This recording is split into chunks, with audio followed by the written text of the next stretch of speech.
All right, welcome to Residing in North Idaho. This is the new weekly, I think we're going to be weekly, hot sheet. We're going to attempt it. North Idaho hot sheet. So this will be very real estate specific. We're going to talk about real estate updates, news. What else? I already forgot. Just what's going on in the real estate What's going world, on in the real nationally estate and world. locally. There we go. That's the, Yep. yeah, I should have just had you do the intro. Thank you, dear. We are your North Idaho agent. We're all full-time real estate agents here in North Idaho. We have our fingers on the pulse. That's right. Cool? Trying. So what's the big news this week, Dave? All right. So NAR is the big news. NAR. And our beloved president, Joe Biden, who I'm sorry if you want to tune out and not listen to anything about him. He just made a statement on there. He went on and he talked about the NAR settlement.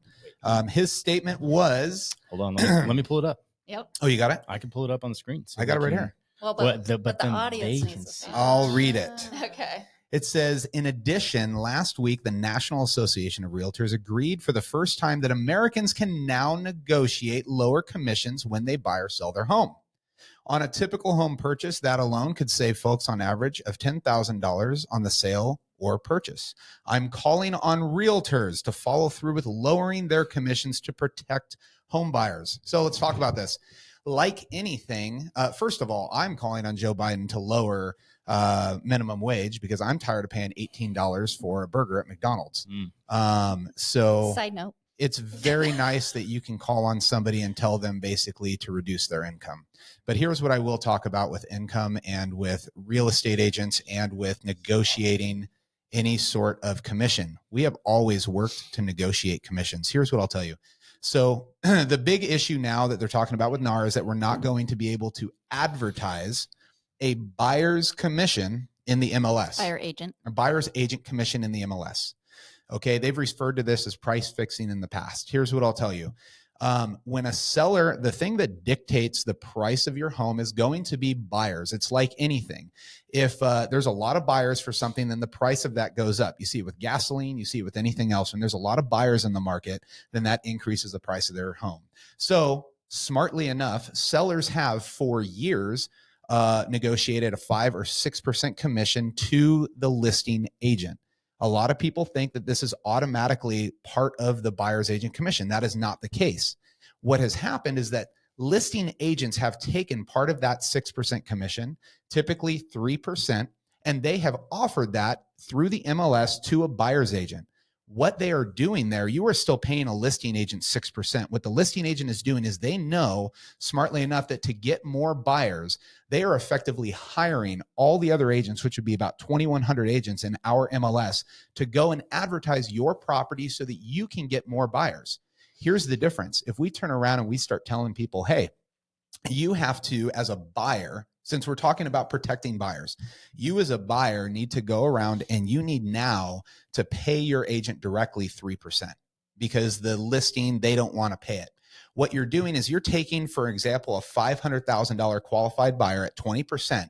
You're taking $15,000 from them, which then decreases their affordability based off of the money that they have in hand down to $425,000. So if you have that $500,000 house and you want to get top value for it, you are now essentially turning your $500,000 house into a $425,000 house because that buyer is going to have to use their down payment that they need to qualify at $500,000 to give to their agent. In essence, if that person now, if we turn around and we say, hey, well, we can't advertise a buyer's commission, but we can say, hey, we're going to offer a buyer credit of 3% as a listing agent. And I will talk to all of my listings about this. If we can offer that 3% as a credit, which is still the same thing, it's a different verbiage, then now you essentially allow that person to go to a higher price for your home. If this changes, if people say, well, I'm no longer going to pay the buyer's agent commission, you're going to see a massive decrease in the amount of buyers, which in turn is going to decrease the value of your home. So if you want to get top dollar, it's like anything. If people want to get the most bang for their buck, they have to enlist professionals and they have to hire people to be able to market that property effectively. So Biden, first of all, well, I'm not going to say anything bad right now. So you don't have I to will. edit He this. doesn't know what he's talking about. So we have always negotiated our commission. 6% is not it's a, what do you call it? It's a standard, but it's not a fixed rate. Like we negotiate all the time with people and it changes based on the price of the home or what kind of service they're looking for or different things. It's only 6%. It's never been a price that's fixed. Negative. You can go to some low cost brokerages and you can pay a lesser amount. And that's the service you get. If you go and you pay somebody 1% to sell your home, that is a service you will get. You'll get iPhone photos instead of professional photos. And that makes a huge difference. Another factor, and this, someone popped this into my head the other day, VA and FHA buyers that have 0% down. So they're not putting any money down. That is one of the benefits of being able to use those loan programs, because they might not have that money to put down. So now they're not able to buy a house anymore. Right. Because they cannot afford. No agent is going to work for free. That's unrealistic. And that's just stupid to ask somebody to do that. Well, and then you can say, well, I'll just go to the listing agent and have them be my buyer's agent. I would love that on my listings. If you would like me to advocate for my sellers and just write up a contract for you, I absolutely will. But I am not advocating for a buyer. No. If I'm the listing agent, absolutely, I'm going to advocate for my clients that I have a contract with. Well, and that's the problem with dual representation, right? You have to be neutral at that point. You cannot let the buyer know what the seller's bottom line is, or you can't, and so you have to be neutral. And now you have to be neutral with your seller and you have to be neutral with your buyer. So nobody's getting the best representation. Right. So we don't want to have buyers start going to the listing agent. I don't feel like that would be good for anybody. Unless it's my listing. Oh, right. You're going to have a lot of buyers that want to do it on their own too, just to save a buck. And then that's where lawsuits. Yeah. I believe that's what we call a shit show when they try to write contracts and do that. There's the example, right? The one that people typically talk about is the vacant land thing. I want to build on this land. So they buy a piece of land and they find out it's landlocked. Because they said, there's an easement. Well, there's an access easement. There's not an easement for utilities. So you're screwed. You just bought a piece of property that you can ride your horse and carriage to, but you can't draw electricity, gas, anything else to it. There's a reason why people do the job that they do. Yeah. Well, thoughts? Is this actually going to change anything at all, or are we going to be business as usual? I think it's business as usual. Personally, I just think it's going to take some time to educate and for people to get in these bad situations and be like, oh, never mind, that was a bad experience. I'm not doing that anymore. So I feel like it's going to take a year or so. Lawyers win in these things, right? There's going to be lawsuits when you have people that are not representing themselves, or when they're representing themselves. There's going to be lawsuits. There's going to be things that happen between buyers and sellers. That happens already, but it's mitigated because you have people that understand the language and they understand what they're doing. When are we going to go after the lawyers for price fixing? Because I'm pretty sure that's a standard amount that you pay them, right? And it's a lot more than agent. What, 25%? Right. Yeah, I just realized my sweater's sitting there. You can throw that off the table. Thanks. Yeah, it's odd. Sorry. I was thinking the same thing. I was like, maybe it's not in the No, it totally is. Yeah, you're welcome. Okay, let's move on because we don't want to take too much time here. Where are we at? Stand by. Are we going to do the local market update? Yes. Okay. That's next. Market. So these are March stats. Let me screen share with y'all here. Okay. We don't need those graphs. Okay. So some of and we can talk about these. So we don't have that infographic that you had the other day that showed that Idaho was the only state in the U.S. that didn't appreciate value. Yeah. Are we actually seeing? I guess we are kind of seeing that locally, huh? Like we're not seeing prices. Well, if you look right now at what you have up and you look at the medium sales price from March 23 to March 24th, we did appreciate in value 2.45%. I'm drawing. Check it out. I'm so fancy. I'm drawing a circle around that right now. So I don't know. I mean, that's all of Idaho. That's saying it didn't appreciate. So there's probably, the smaller areas that maybe even decline in value. Because I can't imagine Boise. Boise's popping right now always. So I can't imagine that's gone down in value. So, but I don't know. Maybe it's the Eastern. I don't know. Right. But, as we get into spring, things are heating up. But then if we get more inventory and interest rates stay higher, are we going to see, steadying in price or maybe even a decline in price? What are your guys' thoughts? I think you're going to see, for the most part, I think you're going to see things stay a little bit normal. A lot of people say that prices are dropping. They're not. There's agents out there that are vying for jobs.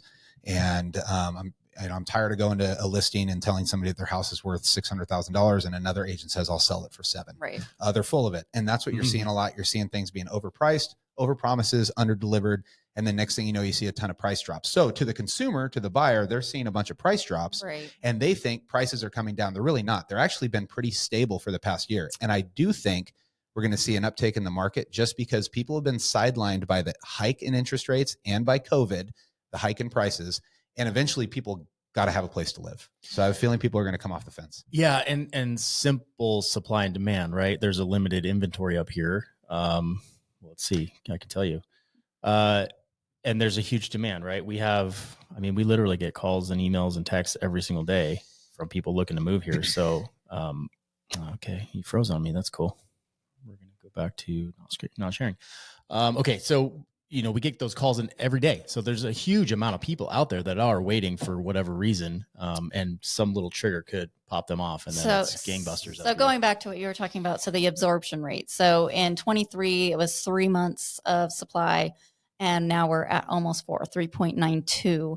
So we have more on the market from a year ago, which is good, right? That kind of steadies prices a little bit.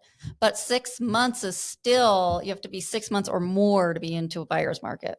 So we're not there. Yeah. So I know we were talking to Ivan from Loan Depot yesterday, and he was saying that he's seeing a lot of multiple offers again, and things going over list price on some of the deals he has. So yep, we got that one that we're over, I think, $15,000 or $20,000 for it. Interesting. And then I can't look at my sheet anymore, but the days on the market is still at, what's the medium days on the market? In March 23, it was 66, and now it's 68. Yeah. So it hasn't moved much. Right. We like to use the median, not the average, because there's always those outliers that skew the averages. Like if you look at the average is it the sold price? Yeah. Here, what is it like? So average sell price, is that what you're looking for? Or list price? Average list price this year is $1,058,000, right? That's the average. But if you look at the median, it's $649,000. So no medium sell. Wait, list price. Yeah, $649,000. Don't doubt me. I'm sorry.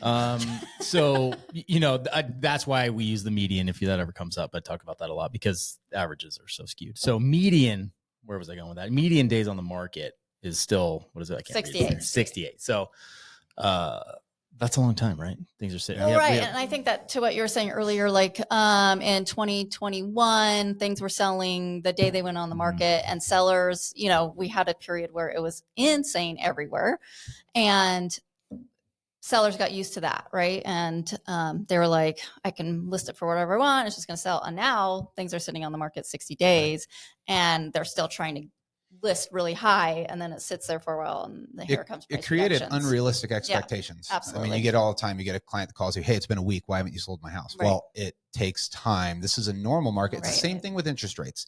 It created an unrealistic expectation that you're going to get a 2% or 3% house. That's not the norm. Right. The norm is pretty much where we're at, and even a little bit above. So the unrealistic expectations is when we start getting greedy. That's when we start saying like, oh, I want this, or it should be this way. It actually shouldn't. We're actually leveling out where we should be. Prices are still high. That's unrealistic too. I think prices, I wish they could come down, but with the amount of money that somebody's pumping into the economy right now, I don't think that's going to change anything. So until you see a gallon of gas go down below $1, you're not going to see your house go down to 1995 prices. It's not going to happen. So on that note, let's talk about interest rates. I know that a lot of people are banking on interest rates coming down to the 5%, and that's what they're waiting on. And they've been sitting on the sidelines waiting for that to happen. So if you pull up, set the forecast for the average 30-year fixed rate mortgage, it's not looking that way, and it's not forecasted to get there anytime soon. So he's pulling Stand by. I'm sorry. I was having some technical difficulties again. all day long. Oh my all day gosh. long. So this forecast is done by Mortgage Bankers Association, Fannie Mae, and Wells Fargo. What they see from 2024 Q2 all the way to 2025 Q4. Which one? The Ivan was second one saying down. yesterday that Fannie Mae's projections for the end of the year were already hitting right now. So No, I don't know where he was getting those numbers. Okay. Like if you pull up right now the MBA like app, it's at 7.04%.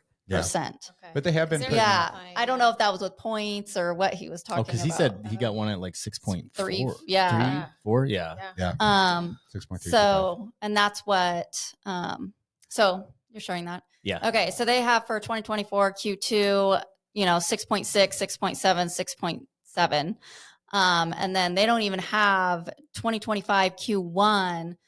The Mortgage Bankers Association is saying maybe 5.9%, and the other two are saying like very low sixes. And I mean, even all the way to 2025 Q4, nobody has it really much into the fives. We've got the Mortgage Bankers Association saying maybe 5.5%, and Wells Fargo saying 5.8%, and Fannie Mae saying 6%. Right. So that's not a huge dramatic change in interest rates. If you're on the sidelines, go for it. Yeah. Just do Don't it. wait. Right. Don't wait. We're not going to see some huge drop in mortgage interest rates anytime soon. And, you might get a little into the sixes a little better. But, You can With always- lower prices, with lower rates come higher prices. Yep. And the rates can change, right? You buy a house today at the price that it's at, you wait until the rates go down, then the price goes up, and you carry Exactly. that for 30 years. Very rarely do people carry their interest rate for 30 years. right. You Right. got to refi at some point. well, what happened in January? Rates did get down into the high sixes. And what did everyone see?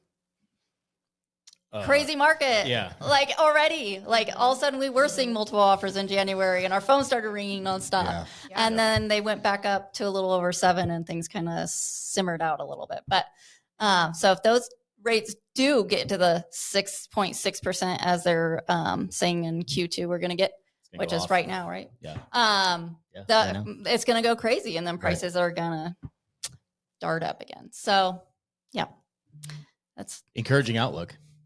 I mean, Yeah. Overall thoughts? Yeah. Anything? I don't think anything's going to change with No. real estate agents. If you're smart, you're going to still use one as a buyer. And Yeah, I think you still need to be educated as a buyer and as a seller. Mhm. And those that are qualified to educate you are going to be the ones that are still successful in the next coming years. Yeah. And if you have questions about how is this going to play out with us, if you want to use us as a buyer's agent or a listing agent, come and talk to us. We're all about, full disclosure on everything, letting you know exactly how it all works. Nothing should be hidden. And we want to make sure that anybody that we have, buyers or sellers, are educated, because ultimately we're assisting you in a transaction. We're not taking it from you. So our job is to educate you, make sure that you're informed all the way through, whether it's a purchase or a sale. Boom. All right. Yeah. That's it. That's a wrap. all right. Catch you guys next week.